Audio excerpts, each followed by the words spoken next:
प्रजासत्ताक दिनी धुळे जिल्हाधिकारी कार्यालयात आत्मदहनाचा प्रयत्न, न्याय मिळत नसल्याचा आरोप। प्रजासत्ताक दिनी संविधान, न्याय आणि लोकशाहीची शपथ घेतली जात असतानाच धुळ्यात प्रशासनाला हादरवणारी घटना घडली आहे।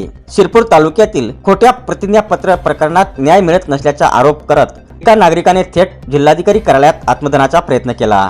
शिरपूर शहरातील संदीप प्रेमसिंग जमादार यांनी खोटे प्रतिज्ञापत्र सादर करून शासन व प्रशासनाची फसवणूक झाल्याचा आरोप केला होता। मात्र वारंवार तक्रारी, पत्रव्यवहार आणि पाठपुरावा करूनही कोणतीही ठोस कारवाई न झाल्याने त्यांनी टोकाचा निर्णय घेतल्याचे सांगितले जाते।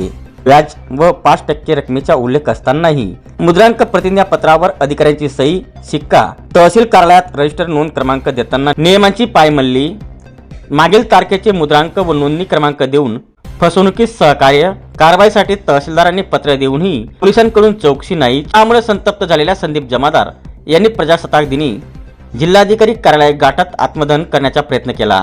यामुळे प्रशासनाची एकच धावपळ उडाली। वेळीच हस्तक्षेप झाल्याने पुढील अनर्थ टळला। न्यायासाठी सामान्य नागरिकाला आत्मदहनाचा प्रयत्न करावा लागतो, ही बाब गंभीर नाही का? दोषींवर कारवाई कधी होणार असा प्रश्न या निमित्ताने उपस्थित होत आहे।